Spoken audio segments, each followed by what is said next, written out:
Hi artists, and welcome to Davide Giochi channel. New episode of painting review series. Second one to be exact. Given the success of first episode, which I talked about Mona Lisa, I will talk about another masterpiece of Italian Renaissance. Also for commemorate 500 years of author's death. But before starting, if you want to get culture but at the same time have fun, subscribe to the channel and click on the bell button for staying up to date. The painting I wish to talk you about today is a self-portrait with a friend, realized by a legendary artist, Raffaello Sanzio. But don't waste time and let's start! The media of the artwork is oil colors on canvas.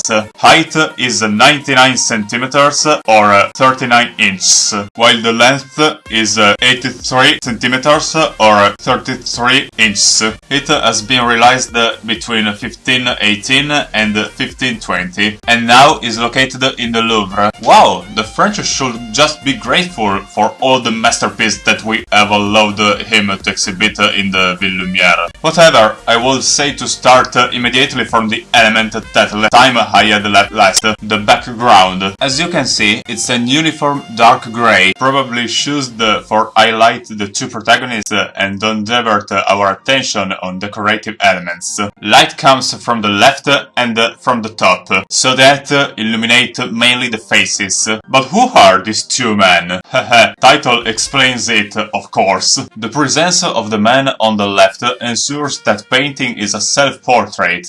In fact, this young guy is Raffaello, despite that long shave gets him resembling Jesus Christ or Ernesto Che Guevara. To confirm that's really him, we must go to Florence, precisely in the Uffizi Museum. Well, this is the self-portrait exposed in the museum. Let's move again and let's go to Rome now, precisely to Vatican Museum, in Raffaello's rooms. Here there is a fresco entitled The School of Athens. In the right side of the fresco there is another self-portrait. Let's compare the faces, adding also beards.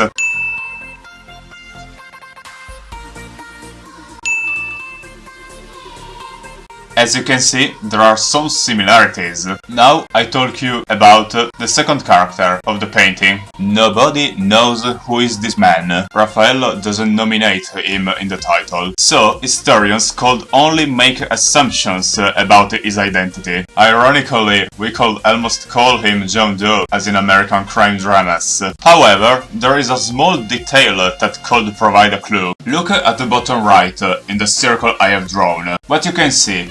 I tell you, it's the hilt of a sword. This suggests that he might be fencing teacher of Raffaello, but other experts claim he could be a student of the master. In this regard, names are the most disparate. An example is Polidoro Caldara from Caravaggio or Giulio Romano. Another hypothesis, however, argues that he isn't a pupil, but a friend or a client. Also in this case came out countless names. One of them is Pietro Aretino, or Baldassarre Tommaso Peruzzi, Giovanni Battista Branconio, of which unfortunately I didn't succeed to find a portrait. In the other hand, I show you the project of a building that Raffaello realized for him. Oh yes, Raffaello was also an architect. This building was named Palazzo Branconio dell'Aquila, and now it doesn't exist more, because it has been destroyed. One day, if you will be glad, I will tell you the whole story. But now, let's move on. Another interesting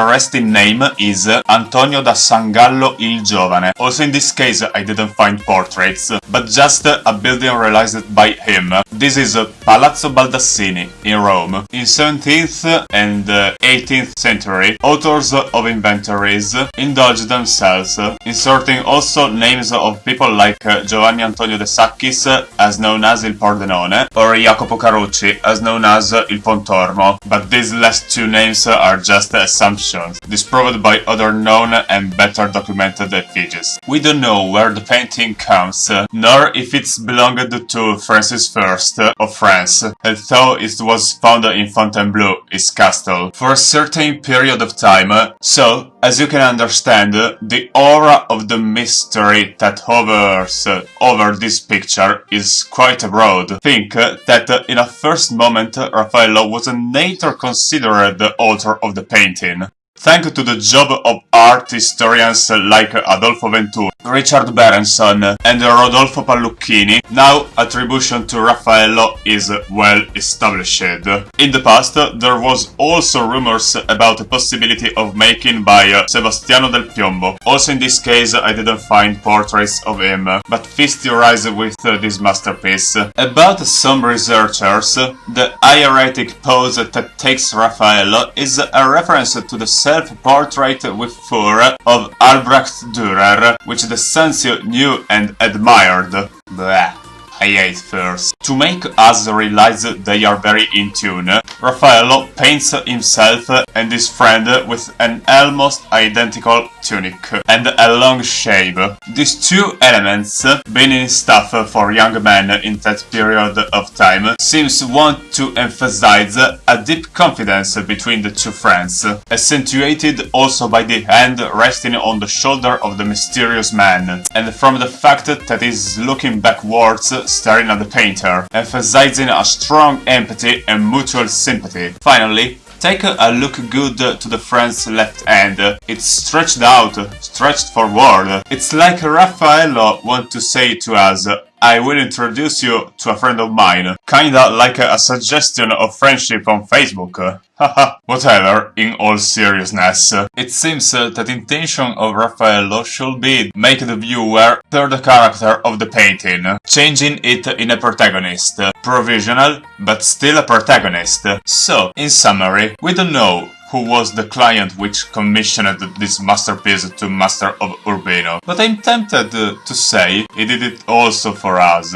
for people of the future, to make us understand that art, with its endless possibilities to show something, can show us the strength of a bond of friendship between two people who lived in an era very far from our. Today there are selfies with which we have practically lost the artistic concept of portrait, and I think that Raffaello, the unknown man, all the artists of the past and the subjects of their paintings are much more loved than any other VIP present on social media. Sincerely, I prefer admire these works live or at most on a monitor rather than put likes on Instagram. As for Facebook friendships, okay, but also try to cultivate the real ones, and who knows, maybe one day you too will decide to become artists and paint yourself with a dear friend like the Master of Urbino. Okay artist, the video ends here. If you liked it, put me a like, comment that I am glad,